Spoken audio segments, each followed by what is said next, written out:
Nous sommes dans le site docteurangélique.free.fr.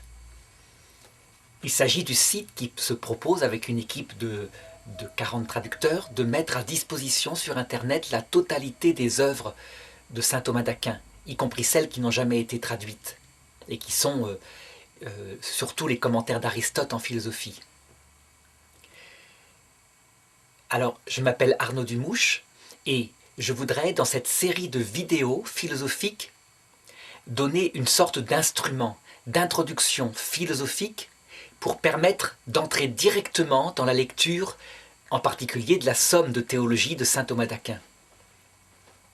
Donc il faut rappeler que saint Thomas d'Aquin est un théologien avant tout. Et s'il a commenté tous les livres d'Aristote, c'est parce qu'il s'était rendu compte que pour faire une bonne théologie, il fallait avoir une excellente philosophie.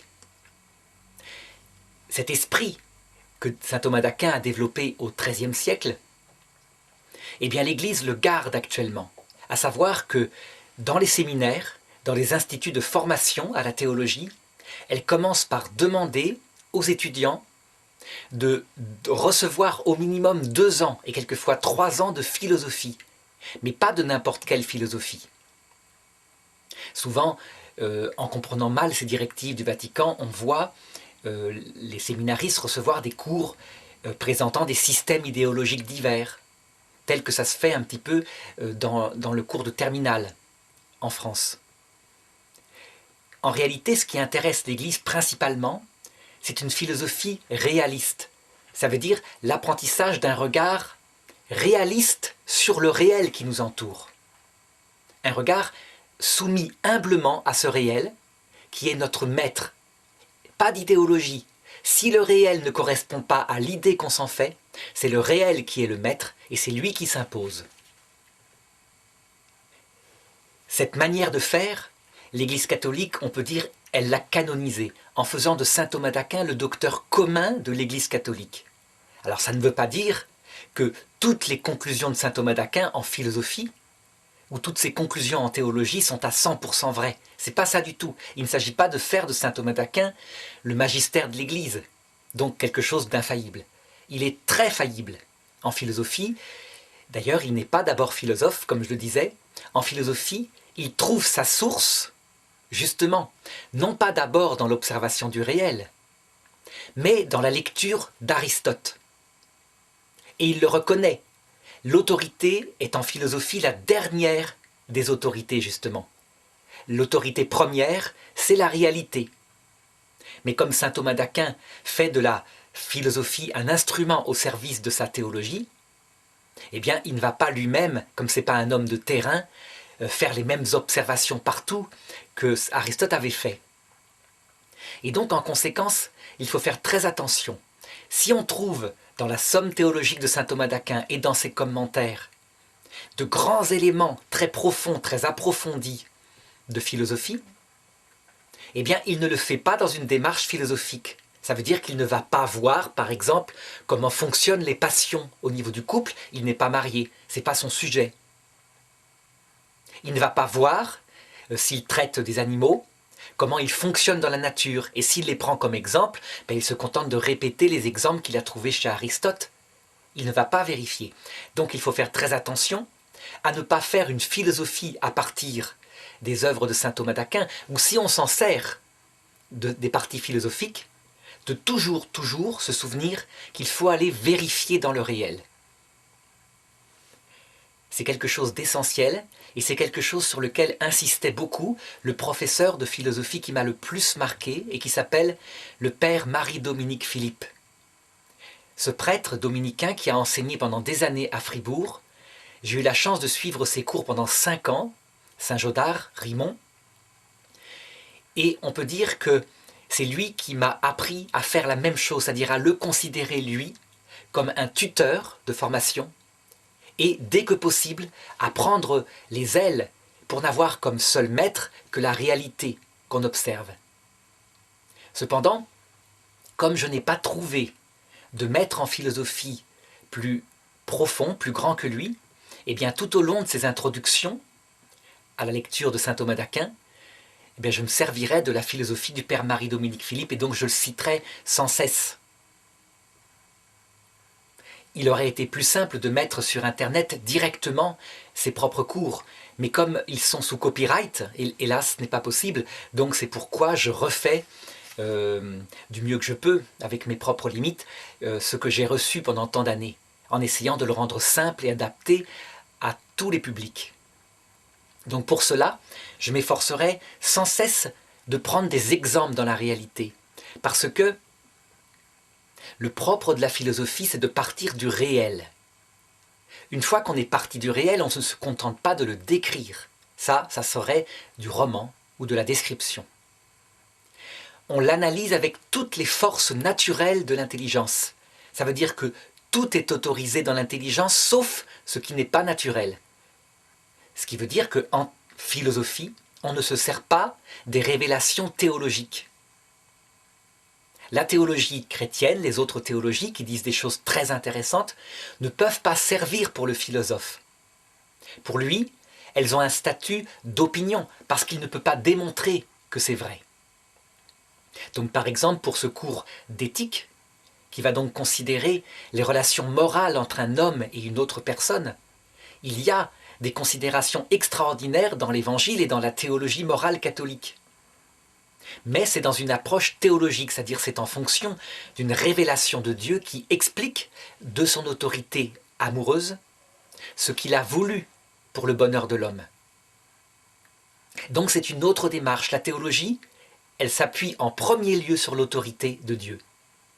La philosophie s'appuie en premier lieu sur l'observation du réel, compris par tous les moyens de l'intelligence, donc la raison qui raisonne, le retour à l'observation, l'expérimentation psychologique, sociologique s'il le faut, etc.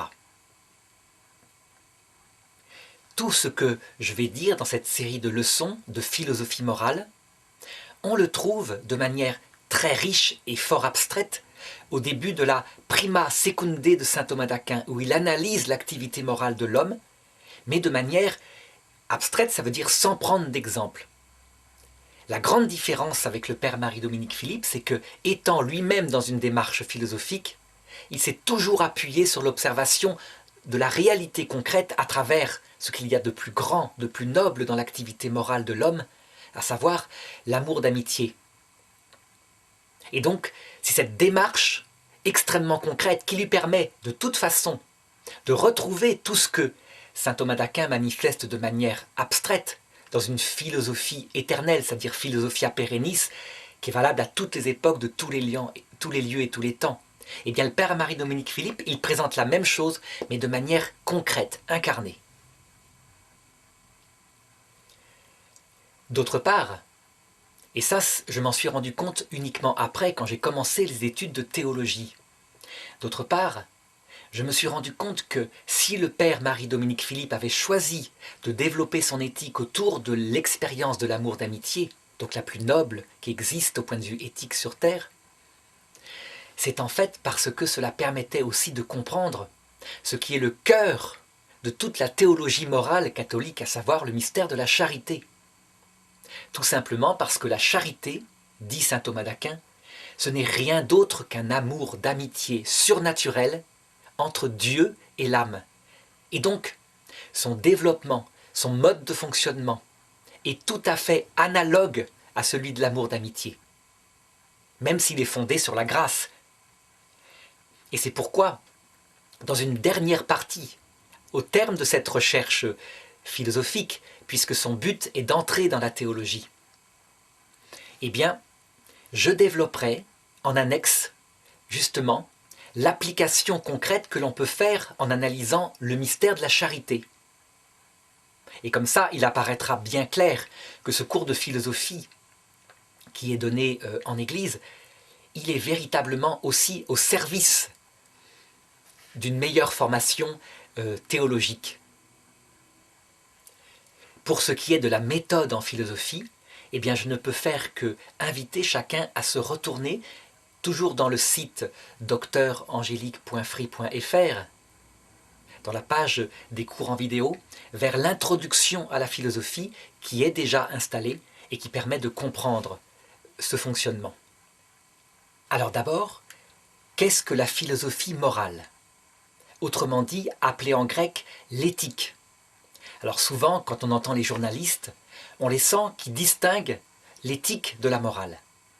En réalité, c'est exactement la même chose, sauf que le mot éthique, c'est le grec, le mot moral, c'est la traduction en latin. Sans doute qu'ils y mettent la nuance suivante, c'est que dans la civilisation latine, la morale a souvent été formelle, autour de règles, de droits. On connaît le droit latin qui effectivement a une place très forte. Alors que dans la philosophie grecque, c'est beaucoup plus vital. C'est plutôt la recherche d'un comportement humain qui se comporte bien et qui en trouve en conséquence le bonheur. Donc c'est peut-être la nuance qui était faite, mais dans les termes, en tout cas, c'est tout à fait synonyme. Donc qu'est-ce que la philosophie morale? Eh bien, c'est l'étude du comportement de l'homme par rapport aux autres hommes, dans une relation de bien et de mal. Alors pour la resituer dans toutes les parties de la philosophie, voilà ce que je pourrais dire. Lorsqu'on fait de la philosophie, on veut donc connaître la réalité la plus noble qui existe, et qu'est l'être humain, selon toutes ses dimensions, sans exception. Évidemment, le philosophe, si on le considère en général, il ne veut pas connaître que l'homme. Ce qui l'intéresse, c'est toute la réalité tout entière. Mais dans la démarche qui est la nôtre, c'est d'abord évidemment l'être humain qui est intéressant à connaître. Et donc on s'aperçoit qu'il y a deux grands axes fondamentaux qui permettent de l'approcher. D'abord, on peut considérer la structuration de la personne humaine. Nous ne sommes pas n'importe quoi, nous avons une nature. Nous avons deux mains, nous n'avons pas trois mains. Lorsqu'on regarde la structure générale de l'être humain, on dit qu'on est plutôt dans une philosophie théorétique, c'est-à-dire une philosophie qui contemple la réalité elle-même uniquement pour la connaître. Et la seule joie de cette recherche, c'est de profondément connaître cette réalité. Dans la philosophie théorétique, on peut ranger trois grandes parties, parce que, premièrement, fondamentalement, l'être humain, il existe. Et donc, il y a bien une philosophie qui doit étudier ce que c'est que être, en tant que être. Et c'est ce qu'on a appelé la philosophie première, parce qu'elle est première, évidemment, avant de pouvoir vivre, d'avoir un corps, il faut exister, donc c'est bien premier. On l'a appelé aussi, c'est le nom plus connu, métaphysique, c'est-à-dire ce qui vient après la physique. Une fois qu'on a compris qu'on existait, et que cette existence nous est commune avec les cailloux, on n'existe pas plus qu'un caillou, on est ou on n'est pas. Eh bien on constate que par contre, on a une organisation beaucoup plus riche qu'un caillou. Mais lorsqu'on considère un être humain, on constate tout de même que la matière qui le compose, elle est commune avec celle du caillou et de la poussière, et donc va apparaître une deuxième partie de la philosophie qu'on appelle la physique. La physique, elle étudie ce qui est matériel, donc ce qu'on observe autour de nous, et qui n'a pas de mouvement propre, qui est toujours mu, enfin en tout cas tel qu'on le constate. Effectivement, maintenant, en regardant de manière infinitésimale les petites particules à l'intérieur, on constate qu'elles ont entre elles des interactions et qu'il y a du mouvement interne à l'intérieur. Cependant, de l'extérieur, puisqu'au départ on part de l'expérience, on distingue le non-vivant et le vivant de ce que le non-vivant est toujours mu. Un caillou, on le lâche, il tombe, il ne s'envole pas. Il est dépendant entièrement des propriétés des corps qui l'entourent, la gravitation, etc. Tandis que le vivant, dès qu'il apparaît, il se meut. Il a une activité qui fait qu'il se meut lui-même. Et je ne parle pas par là du mouvement physique seulement. Je parle d'un mouvement qualitatif intérieur, comme par exemple la reproduction. Le fait d'aller chercher ses aliments dans la nature, de savoir les transformer et de construire avec ça son propre corps.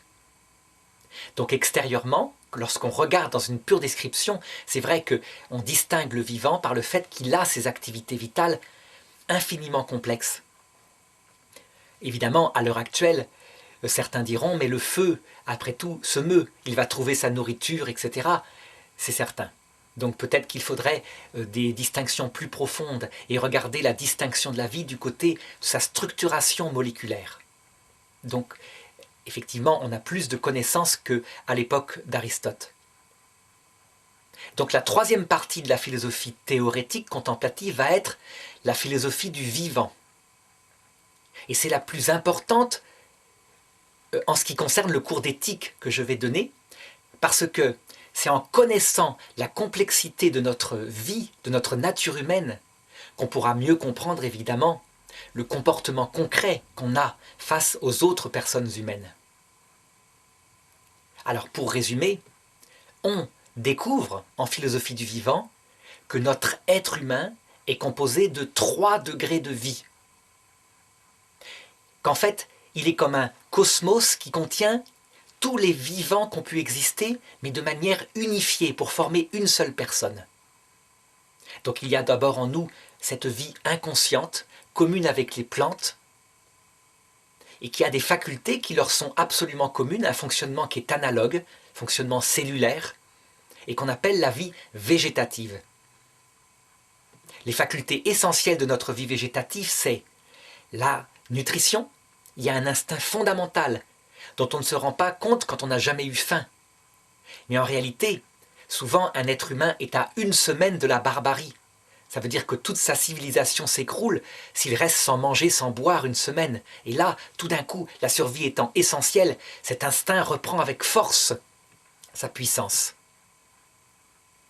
Deuxièmement, il y a l'instinct naturel, végétatif à la base, de reproduction, qui même s'il devient conscient dans notre vie sensible et dans notre vie spirituelle par le mariage, est fondamentalement corporel. Notre corps entier aspire à donner la vie. Et on ne peut pas nier cet instinct. Si on le nie complètement, eh bien on en arrive à des catastrophes. On voit par exemple des femmes qui actuellement donnent tout à leur carrière et qui oublient qu'il y a une horloge biologique dans le corps. Et qui se réveillent soudain vers 38 ans en paniquant et s'en disant qu'elles n'ont jamais pris le temps de rencontrer un homme. Et là, parfois, des grossesses, mais sans qu'il y ait un père pour accueillir l'enfant avec, etc. On voit donc qu'on ne peut pas nier cet instinct fondamental de notre nature. Il se venge parfois. En philosophie du vivant, on découvre un 2e degré de vie, à savoir notre vie sensible. Elle nous est commune avec les animaux. Et elle vient se greffer sur la vie végétative. Cependant, comme nous sommes des êtres humains, elle n'est pas séparée du 3e degré de vie qui est le plus important et qui est la vie spirituelle, que je verrai tout à l'heure. Donc, une vie sensible, c'est tout le domaine des sensations et des sentiments. Tout ce qui se sent. Lorsqu'on ressent dans son cœur qu'on est amoureux de telle personne, c'est la vie sensible. Ça veut dire que ça nous est commun avec ce que peut ressentir un animal supérieur, qui ne serait pas uniquement dans la reproduction, mais qui aurait des choses plus développées. On le voit par exemple dans les meutes sociales des chiens, des chevaux, où là il n'y a pas que l'instinct de reproduction, mais il y a véritablement un amour pour les membres du groupe. Évidemment chez eux ordonné à la survie du groupe, parce qu'ils n'ont pas de vie spirituelle. Eh bien, nous, êtres humains, ces sentiments, on peut les éprouver, même s'ils doivent se spiritualiser. Et quand on regarde un petit enfant qui, lui, n'a pas encore développé sa vie spirituelle, eh bien, on constate les mêmes désirs que l'on voit chez les animaux. Il voit un gâteau au chocolat, c'est bon, il veut le manger. C'est tout. Et tout le travail de l'éducation va être de petit à petit lui insuffler une vie spirituelle qui fait que cette vie sensible, il la calme, il la contrôle et il la met au service de ce qui est bien et ce qui est mal dans son intelligence et sa volonté. Cette vie sensible en nous, elle est de la plus haute qualité. Donc elle a d'abord toute une série de sensations qui ne sont pas les plus parfaites du monde animal. Par exemple, il y a des animaux qui voient bien plus que nous, bien plus de couleurs, mais aussi qui sont capables de s'approcher comme un zoom de la réalité. Nous, notre vision, elle est en couleur. Elle a ses limites, mais elle est suffisante. On s'en contente, même si parfois on rêverait qu'elle aille plus loin. On a donc les 4 autres sens, le sens de l'odorat étant très peu développé chez nous, très peu au service de notre vie sensible. Donc on a une nature humaine tout à fait différente du chien. La nature sensible du chien est que lui, ça passe énormément par le sens de l'olfaction. Ça veut dire qu'il va se repérer pour savoir si une femelle est prête à recevoir une fécondation aux phéromones qu'elle envoie. L'être humain, pas du tout. L'être humain, c'est plutôt le sens de la vue, la beauté du corps, etc. Et donc, en analysant cette vie sensible, on découvre une nature humaine spéciale, avec son fonctionnement qui est analogue à celui des animaux, mais qui a sa spécificité. Et enfin, troisième degré de vie, on découvre quelque chose qui est propre à l'homme, qu'aucune autre créature observable n'a, tout simplement parce que si elles avaient cette vie spirituelle, avec son intelligence qui dépasse les seules données du concret sensible, on en verrait les effets. On verrait par exemple les chiens, quand ils perdent quelqu'un qu'ils aiment, réfléchir à sa survie après la mort. Les chiens, quand ils perdent quelqu'un qu'ils aiment, ils sont tristes, donc ils ont une vie sensible, ils ont les passions. Les passions qui sont, d'après saint Thomas d'Aquin, au nombre de 11, et qui s'exercent selon deux facultés. D'abord la faculté d'amour sensible, qu'il appelle le concupiscible, on désire un bien sensible. Et deuxièmement, l'irascible, la faculté d'amour, comment dirais-je, conquérant, qui va s'attaquer à un bien qui est difficile à avoir, et qui va user, s'il le faut, de l'espoir, de l'audace, de la colère pour le conquérir. Donc si le chien éprouve de la passion, il n'est pas capable de vie spirituelle. Ça veut dire qu'il ne lui vient pas à l'idée, même si on lui expliquait, ou si on l'expliquait à un singe en langage des sourds-muets, que le cadavre de ce petit compagnon qui est là, son âme est partie de l'autre côté. Il ne comprend pas parce que pour lui n'existe que le concret et il voit bien le corps qui est devant lui.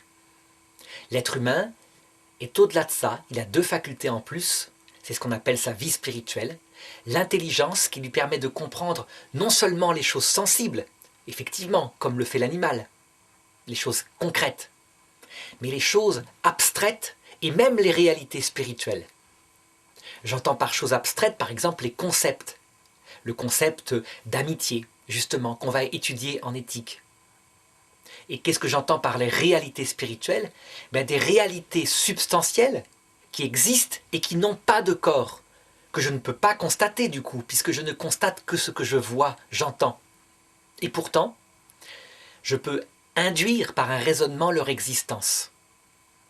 Je peux par exemple induire que l'esprit humain, parce qu'il dépasse toutes les capacités du cerveau, il ne peut pas être fait de matière.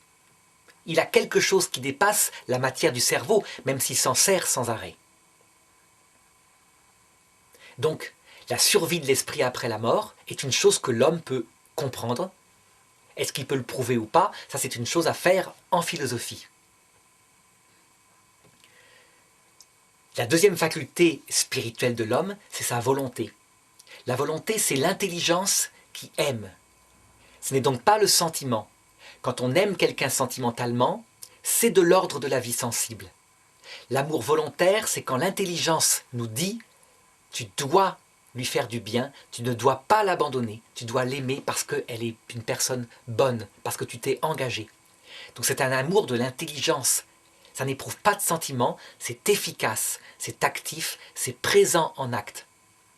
Et donc ça paraît très froid, parce que c'est une volonté d'aimer. Cependant, quand la liberté se met dedans, c'est un amour sur lequel on peut s'appuyer, alors que le sentiment, il va, il vient, on ne le contrôle pas. On dit même que le sentiment, psychologiquement, puisqu'il implique de la méthadone, pas de la méthadone, des substances chimiques dans le cerveau qui donnent du plaisir, eh bien, il ne pourrait subsister que 3 ans dans sa passion. Au bout d'un certain temps, les récepteurs du cerveau s'habituent, s'usent, et donc le sentiment ne peut que baisser.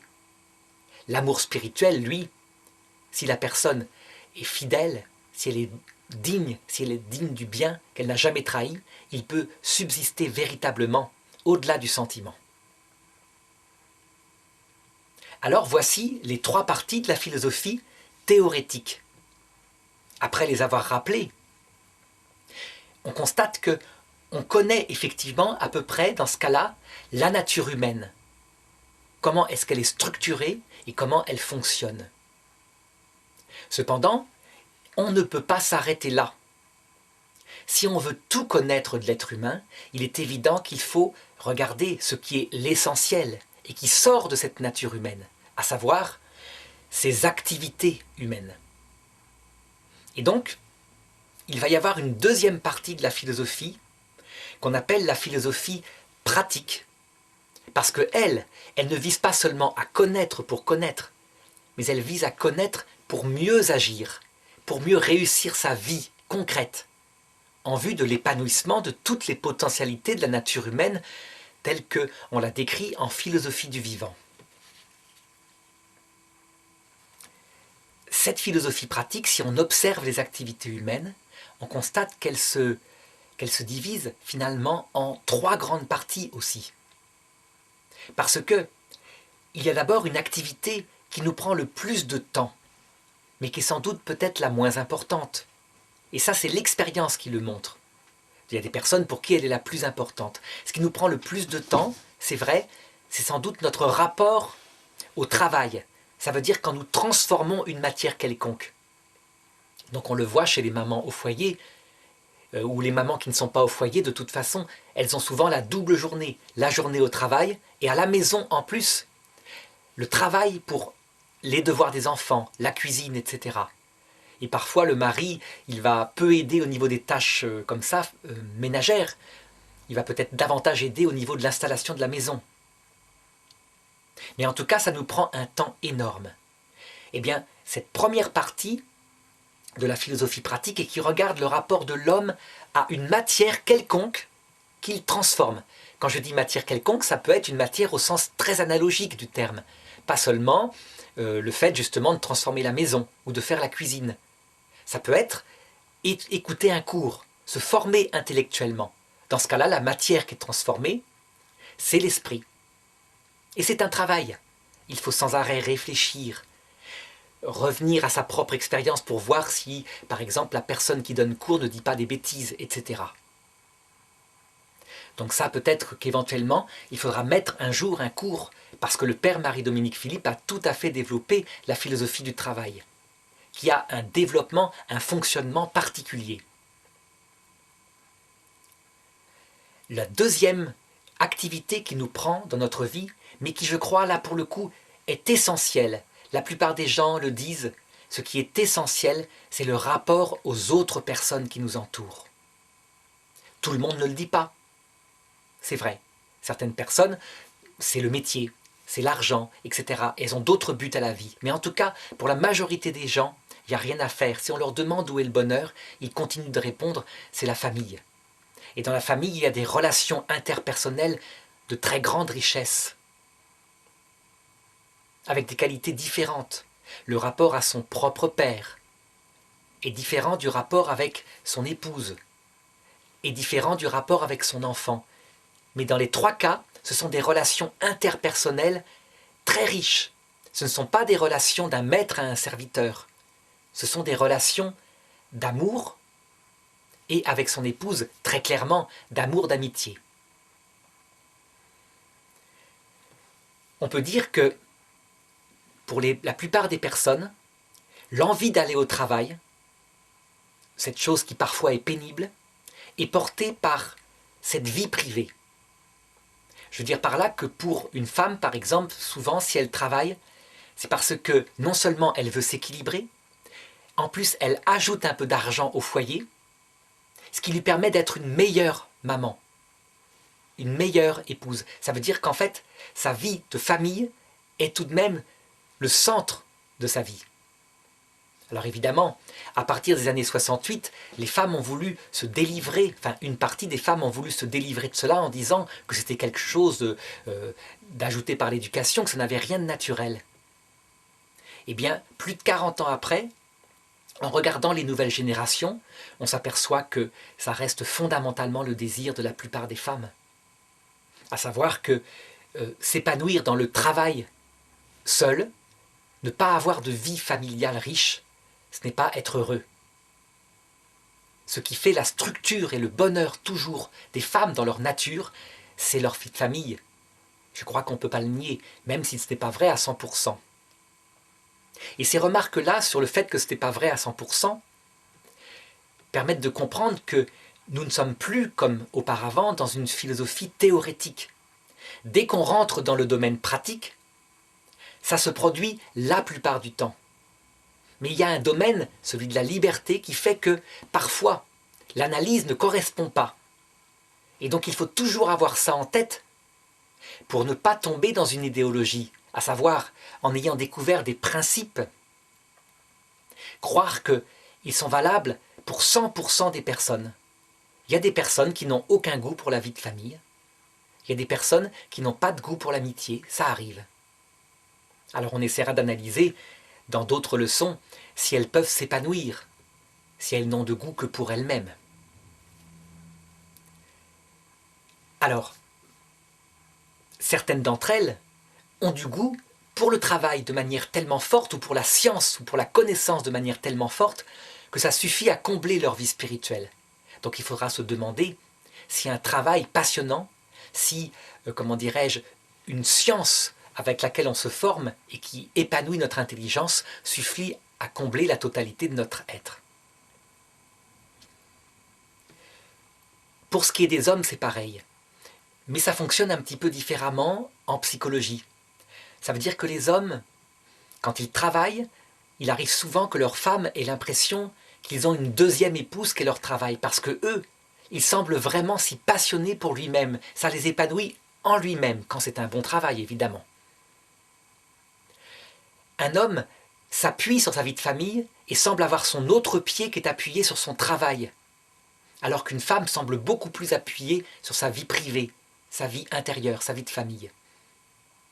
En réalité, c'est une impression, comme on le constate par exemple pour les couples qui divorcent. Ce sont les hommes qui le plus souvent s'écroulent après un divorce, qui n'ont plus de goût à leur travail qui pourtant les passionnait tant avant. Ce sont les hommes qui souvent connaissent la clochardisation ou chutent dans l'alcool. Ce qui veut dire que très souvent on se trompe. Ils agissent simplement dans une psychologie masculine, mais tout leur goût pour le travail est fondé en fait sur leur stabilité qu'ils trouvent dans leur vie de famille, dans leur épouse, dans leurs enfants.